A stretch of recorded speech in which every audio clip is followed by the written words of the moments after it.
Hello beautiful people. Welcome and welcome back to my new viewers. Welcome. This is Moments with D, and to my OGs on the channel, happy new year to you all. This is 2023 and it's my first video of the year, and I know that we have goals, we have plans, we have aspirations for the year. So this is me having this conversation. I know it's been on a lot of people's mind, wondering how do I make this decision, and I am just here to bring things to perspective, trying to point out things that you might have not taken into consideration in making this decision as to where to migrate to. Should I go to the UK? Should I go to Canada? We've seen it sweet. We've seen the moment you are seeing somebody's status, the next status you might be watching is just the person as jackpot and all that. And yeah, I cut my hair. Do you like it? Tell me if you like my new look in the comment section. So it's new year, new me. Yeah. Yes, I understand that making this decision, it's totally dependent on what stage of life you're in. If you're single, there are things you want to consider. If you're married, there are things you want to consider. It's also dependent on, how you're doing back home. Where should I go? UK, Canada. If you're interested in this content, please like, share, and definitely keep watching. So this conversation, I know I cannot help you make this decision. It's totally dependent on you, like I mentioned earlier, but I would just like to bring some things to your knowledge, or even explain some things better, just so that you can make the best of decision. And in any of those decisions, I wish you the very, very, very best. So I'll be talking about the points, and then I'll be comparing Canada and the UK, so you can then pick if it's a pro, if it's a con, which or how it relates to you, and which stands out for you, and what you're also considering as well to help you make this decision. And the very first one I'll be talking about is speed. Now for the UK, you can legit sleep and wake up and say, okay, I think I'm tired of where I am. Nigeria is stressing me out, but Buhari regime is not doing me well. I want to go to the UK. You apply to your school, and in the speed of light, you've gotten what you want. You've gotten your admission, you've gotten your COS, and then you're legit, like, visa processing takes how many? With priority you get 5 days, super priority is 1 day, and you are just on your way down here. While Canada takes forever.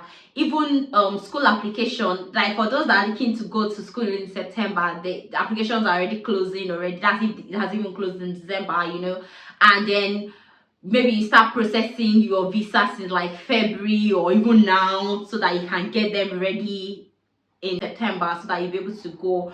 But the UK is very fast, and it's almost DIY. Requirements are not as much compared to Canada. Canada has lots and lots of requirements, and there's also this certainty with the UK processing. Once you have your CAS or your COS, you've gotten your admission, you put the right papers in place, you can almost be certain that you've gotten it. But with Canada, because the requirements are more, there's a possibility that you might miss out something, or then you are not proving your strong ties back home. You are not proving that even as a student now, if you want to go with your family to Canada, is very tricky, because going to family on a student visa just kind of shows that you don't have ties back home, you don't intend coming back, and that is very important to them. But the UK don't care. Come with your dependents, although yeah, there have been some talks around that, but like, while I'm still making this video, they don't care. You're coming with 5 dependents, you're all good. And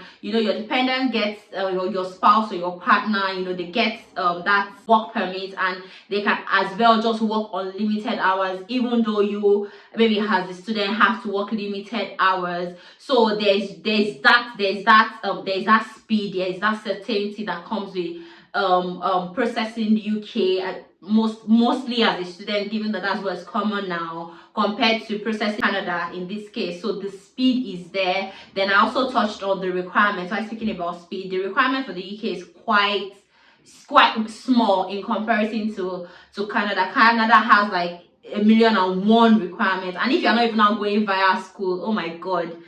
For Canada, Oh well, I'll touch on all those other points or expatiate on all those other points as well. So the second point on my list, I have my jotter here. Second point on my list is the cost. So in comparison to coming to the UK, in comparison to particularly the proof of fund, I would say that the UK is cheaper, particularly proof of fund. So this cost now that I'm talking about is proof of fund. Proof of fund for the UK is just 28 days that you need to prove. So regardless of the large volume of money that you might be needing to provide, the balance of your school fees, and then your 9 months upkeep allowance, if you're in London, is just a bit higher. If you are outside of London, it's just a bit lower. Then you just have that in your account for 28 days, and that's it. But for Canada, I think it's about 6 months or something that you have to show as a student. So the cost concerning POF is UK is cheaper in comparison to Canada. Now, costs in comparison to definite or indefinite stay, UK is expensive. So for Canada, it is like one-off costs. So in Canada, or for Canada processing, once you have should I say done, you provided your 6 month statement, once you are in, so to speak. But UK, every year, when you watch all those Hollywood films, people did like some kind of whatever to get rich quick. It's like every year you need to bring sacrifices to appease the gods or to renew. So for UK, every year they are collecting. So year on year you're paying your surcharge, you're paying your employer wants to sponsor you, you're the one that is paying for 5 year sponsorship. It is crazy. But for Canada, particularly if you went through maybe PR, you are in and that's it. So for costs regarding continuous staying or in the long term, UK is way expensive. Like you keep spending for like 6, 7, 8, 9, even 10 years. So if you are going via the student route, it takes 10 years before you get your permanent your citizenship or permanent residency, ILR. And if you are actually going via tier 2, which is the work route, you still take it's after 5 years before you can. And for that 5 years, it's not like you're just staying and sitting and lounging. Well, some employers actually pay for these things, but mostly what is obtainable is you yourself have to pay for the IHS surcharge yourself. And really, I tell you, this money is not small. Which brings me to my next point. Now, so if you are still single, it's just you, consideration is just about you, so you might not necessarily matter. But the next point for me is you consider your dependents. So in this case, if you have if you have children, you want to consider your children. Like in the UK, if you give birth to your child in the UK, give birth to all your children in the UK, they are not citizens. Unlike in Canada, pop one, your child or your children are citizens. So you want to think, if you're thinking in that respect, then you might want to pick Canada over the UK. However, now if you're thinking as okay, you're coming in as a student and you have a dependent, like I mentioned earlier, that in Canada, the fact that you're even coming with your dependent already signifies that you don't have ties with back home. So but the UK does not care, so you can easily come in with your dependent. They get their visa, they are working full time, even though you as a student are working 20 hours. So you have that with the UK, but in Canada you do not. So oftentimes you see, even if they will still, you now bring your dependents, they have to look for another route to apply for their work permit to get down and all that. So for dependents, particularly if you're coming through the student route, is not as easy. But if you're coming via other routes, then it is easier. If you're coming with maybe the AIMP, provincial nominations, you're coming as a PR yourself, then it's easier. But if not the PR route, if you're coming as a student, given that is what is currently reigning now, if you're coming as a student, it's better to come to the UK because your dependents can work. It's easier for them to come. There are no bottlenecks around bringing your dependents, unlike what you have for Canada. Now, as well, I'll move to my next point, which is long term. Really, I think this is a no-brainer. if you want the long term, yeah, it will take time. We've said it before that Canada takes their time. So you would observe, that's why you see a couple of people, Canada is still like their end goal, but because of that time that it takes, you see people are doing it 2 years, 3 years, they're still on this thing. So because it takes that time, the requirements are much as well, so much. So it takes a while. And if you want it like sharp, you want to come to the UK, but in the long term, 3 years, you have gotten your citizenship. And still in that light, I also want to touch on clarity. Pathway to citizenship in Canada is clear. Even if you're coming as a student, you get your 1 year student, 1 year work permit, then you apply for your PR. At 3 years after PR, you get your seat. You can sleep and wake up and know that all I need to give it is 5 years. In the UK, if you come in as a student and you want to stay on your tier 4, so student visa is tier 4. If you want to stay on your student visa in the UK, you have to consistently, legally have stayed in the UK for 10 years on tier 4 to be able to apply for ILR. Please, these 10 years, you'll be paying school fees. You pay IHS surcharge. You're not entitled to any benefits, like, because you're not entitled to public fund. So loads of these benefits are actually classified as public funds. So you're just going to be spending money for 10 years. 10 years. 10 in the UK. And if you come as if you come on the tier 2 visa from via employment, it's 5 years before you can actually get 5 years before you can get PR, that's ILR, indefinite leave to remain. Then you now see additional 1 year before you can apply for citizenship. And all the while, you are going to be spending money, except your employer obviously maybe pays for your IHS surcharge for the 5 years, and you're still tied to the employer. You're tied to your employer. So if after the 5 years, it's not like it's automatic. After 5 years, your employer still has to write a letter. That one will discuss the video on how to obtain your ILR later. But your employer will still have to write letters and details on how to certify that, okay, before you can go and process the ILR. So it's not, it's not automatic. So if you are thinking the long term, my dears, Canada is the way. Your pathway is clear. UK is not clear.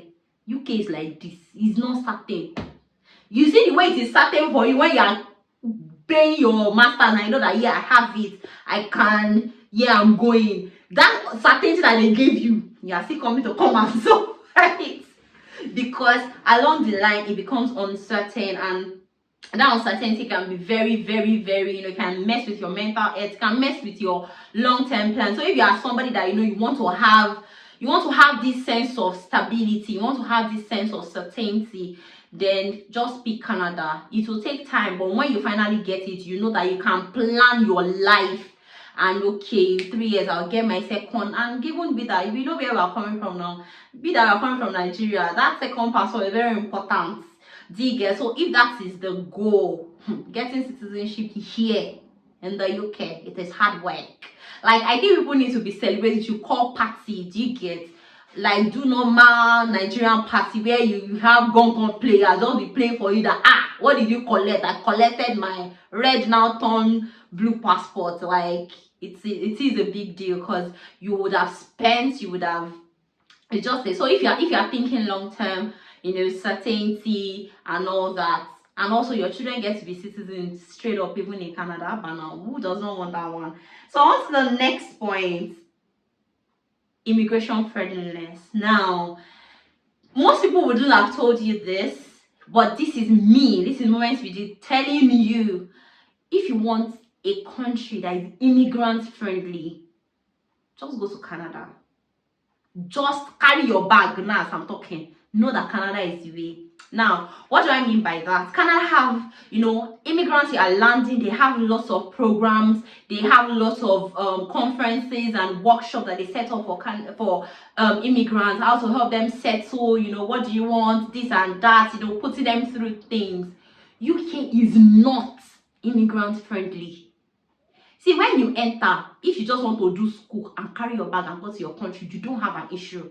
Trust me. But that you want to, integrate, get a job, get settled, buy a house, sorry. They do not. The first question, even before they schedule interview with you, they're asking you, what's your immigration status? Yeah, on SNAP, sorry, you cannot. Some jobs will put it there that they want those with ILR or British citizens, like literal whole half. You're trying to get accommodation is an issue. They would rather have someone that has been here all along as against you, that you're just coming. So they are not immigrant friendly. Now, I'm not saying the entirety, like 100% have sampled everybody, but a larger percentage of the people are not. The people, the system, they are not immigrant friendly. Your status is very, very important. But because Canada has this clear pathway, do you get? So I think they recognize the fact that immigrants are also they want to help you settle. They know you are here to help them build, help develop the economy. The UK is not recognizing that you are not helping develop the economy. They just want to collect what you have now, your master's money and everything, and then send you back. So they don't give you people get the opportunity, don't get me wrong. Yes, people that get the opportunity to get integrated, but it is hard work. Like, they're putting the work before they are able to actually get that. So immigration friendliness, easy integration, and settling down, just pick Canada, because you see them here, they not send you. So you have to actually work hard enough to be able to get that settlement, which is why you see lots of people going into care. Not that I'm saying care is bad, but you see lots of people just go into that because that's like the easier pathway to just help them settle and all that. So immigration friendliness, Canada is your way to go. Then opportunities as well. So touching on, like I mentioned, because they are immigrants friendly and because you have a clearer pathway. See now, Canada is saying students now are even allowed to work unlimited hours at least till the end of this year. So because there is that clearer pathway, the opportunities are there. You got your PR from Nigeria, you're not coming to Canada. Somebody is asking you, your immigration status is clear, or even if they ask you you have that, do you get, you have that. So it allows you the opportunities to say that, okay, I want a job in my field, and I will get it. But the UK now, you're coming, maybe you still have balance of your school fees to pay, and then you are the one caring for yourself, because you are paying back.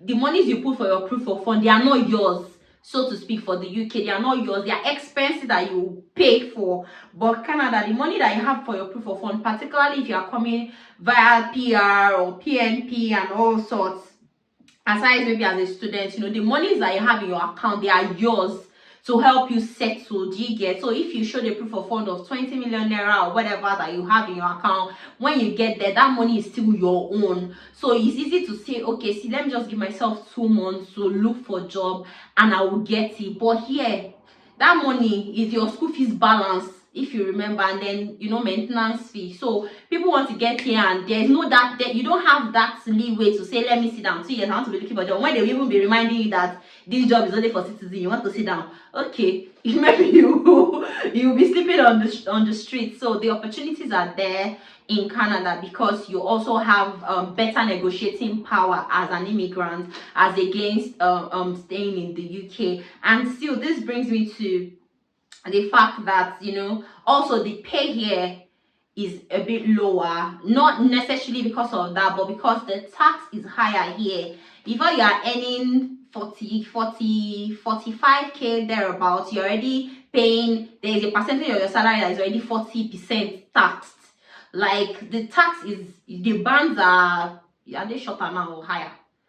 The band is that you'll be paying high, so you don't even need to be any all that before you are paying that very high tax. So the taxation in the UK is actually, particularly white collar jobs and the likes. I know that Canada has lots of taxes here and there, provincial tax and all that, but the thing is that with Canada, you still get lots of rebates or paybacks, whether one thing they will pay you back for this tax. You still get these benefits here and there, and you can get all those benefits because you are moving into Canada. They are clearer pathway, and Canada does not have that clause. Even though you are coming from student permit or via the students, you can still get some benefits. But here, that student is in no public fund. So even some benefit that's flying around you, you can't even get that because you're not entitled to them. So coming here, the little or the much that you think you might be getting that huge salary and it's showing on your pay stub, but by the time you are getting paid, a large percentage of that salary is going to tax, which results in like lower salary if you compare your role here to your role, your same level, your role and your level here to that same role and level in Canada. You will discover that the pay here is actually quite, lower. And there is another very, very important point I also want to mention that you need to take into consideration. Most people are coming to the UK to study for MSc purposes and the likes, but note that your MSc is not valued here. It's not taken into consideration for your employment. It is not. In fact, rather, after your MSc, they consider you as graduate, and then you go and do graduate training programs in the UK. But in Canada, that you have Canadian certification counts. Do you get your experience? Your experience while you're working counts as Canadian experience. You get all those UK, yeah, they don't send you, and you even get the opportunity, yeah, before you get internship, and that internship, because you have 20 hours, it's that 20 hours that you're gonna use to do free internship and you still have balance of school fees to pay. So because that's part of being, the immigration friendliness is not there. They do not, your master's, sorry, pardon my French, you are just doing masters. Like, you are just doing masters. It is not, you will not see that, okay, because you have an MSc, it gives you that edge or something. Some will not even ask you at all. Like, before you start seeing jobs that they will tell you MSc is desirable or MBA is desirable, you are already seeing jobs that require 8 years, 10 years experience. Yes. So before they are putting, that's the few ones though, and it's desirable. It's not compulsory or it's not, but so your education doesn't really matter. You see I've heard stories of people that have line managers that maybe they didn't even have like a BSc degree, and they are line managers to people that you are coming here to do your MSc or whatever doesn't count. So even if you are coming via school and you want your education to actually really matter, you want that to count as something for you, I think Canada is the way for you, because in Canada it counts. You get points for Canadian experience, you get points for Canadian studying in Canada, Canadian education and the like it counts for you. Here in the UK, like I mentioned before, if you are going to UK, 4 routes to get PR, that's 10 years. So it's a long walk. Nobody is knowing you, is considering the fact that you came to study. You see a couple of people that even studying, and what they're also doing is now taking all these like short courses or professional courses, or still trying to delve into tech, even though they are doing MSc and they've paid 20,000, 30,000, 35,000 pounds to come down here to have those MSc. Nobody's asking you. So I know that this is not all exhaustive, but this is all I have penned down here that I think are very important and will help you make this decision as to where to go. Do you want to go to the UK? Do you want to go to Canada? And I hope that I've been able to provide some clarity in helping you make this decision. If you enjoyed this video, please share with people in your circle, your friends that are also trying to make this decision as to where to go. And if you think I've missed and other cogent points, you can drop them in the comment section. I know there are other points like nearness to back home, like Nigeria. You might want to take that into consideration. UK is near, you can get cheaper flights. You can up and just say 6-hour flight, 7-hour flight, I'm going back home, I just want to go and see somebody, which you cannot necessarily up and do that in Canada. You can take into consideration the weather as well. The weather in Canada can be very, very extreme, particularly winter, where UK is still quite mild and all that. So you can want to take that into consideration. You can want to take into consideration the space as well. UK has smaller spaces, the homes are smaller and all, while in Canada is like larger spaces as well. So you have that room to yourself. So you can want to consider that as well. But these, I just believe, are still not as important as the points I've mentioned earlier in making those decisions. But then if they're also important to you, I've just mentioned them now, so if I still want to take into consideration those ones. But aside that, I just hope I'll be able to help or improve your decision making process. And until I see you in my next video, stay confident. Bye.